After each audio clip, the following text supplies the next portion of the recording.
Bem-vindos à nossa análise de hoje. A gente tem aqui uns trechos de uma biografia sobre Hipólito de Roma, uma figura assim central, mas também um pouco enigmática, né, do cristianismo primitivo. Ele viveu mais ou menos entre 170 e 236.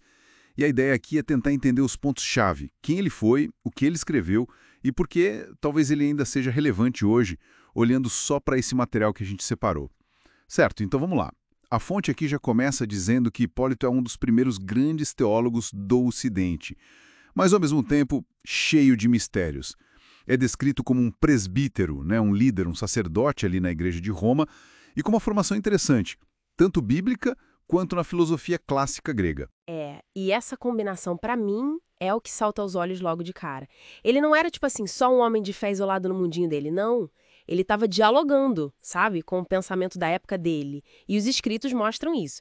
Tem comentários de livros da Bíblia, Daniel, Salmos, Cântico dos Cânticos, mas também tratados mais, digamos, teológicos mesmo, como aquele sobre o anticristo. Isso mostra, eu acho, uma dupla preocupação. A doutrina, claro, mas também o cuidado pastoral, né, com a comunidade. E a fonte até menciona uma confusão histórica que rolou, que talvez ele tenha sido confundido com outro mártir lá de Porto com o mesmo nome. Mas o texto diz que o consenso hoje entre os estudiosos é que ele é esse presbítero e teólogo romano mesmo. É ele. Exato. E pensando nele como teólogo em Roma, a grande marca, segundo essa fonte, foi essa defesa muito firme da ortodoxia.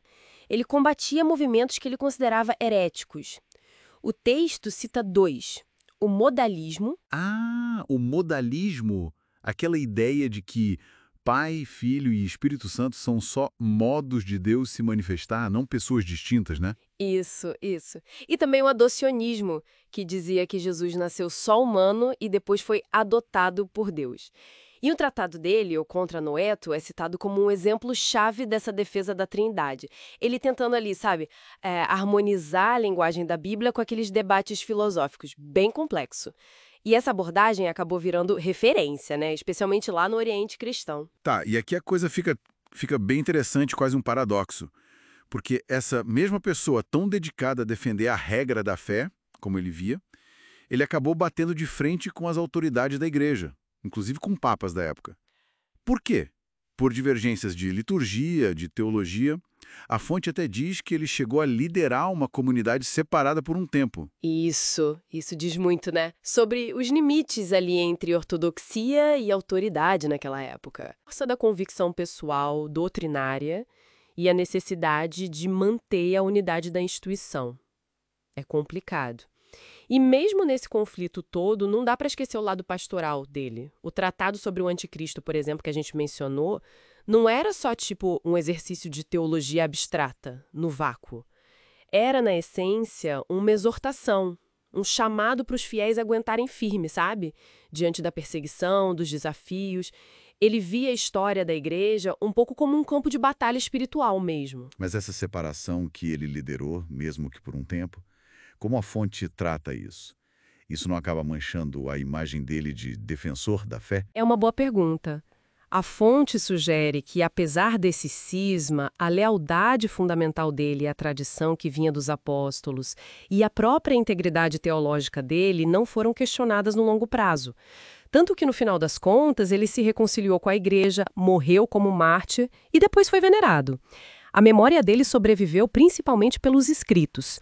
Muitos foram traduzidos para o grego e guardados com cuidado lá no Império Bizantino. E tem também a iconografia, né? Na Idade Média, ele muitas vezes é retratado como um símbolo de sabedoria, de autoridade teológica. Entendi. Então, fazendo um resumo do que a gente tirou dessas fontes. Hipólito aparece como uma figura de muitas faces, né?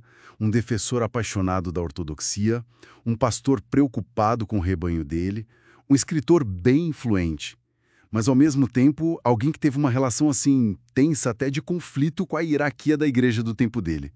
Bem complexo, sem dúvida. Perfeito. E a relevância dele não ficou só lá atrás. Os textos foram redescobertos séculos depois, continuam sendo estudados, debatidos. O jeito como ele tentou juntar fé e razão, escritura e filosofia, isso estabeleceu um modelo interessante, um precedente. Para quem quer entender a história do pensamento cristão, ou até mesmo os desafios que a gente tem hoje para interpretar crenças fundamentais num mundo com tantas ideias diferentes, a história do Hipólito ensina muito. Ela mostra essa dificuldade constante de equilibrar a busca pela unidade com a fidelidade às próprias convicções, né? E fica aqui uma provocação, talvez, para a gente pensar, inspirada na fonte que o chama de homem de sua época, mas também um visionário. Pensando nessa mistura que ele tinha de ser fiel à tradição, mas ao mesmo tempo engajado criticamente com o pensamento ao redor. O que será que a verdadeira fidelidade a um sistema de crenças exige hoje?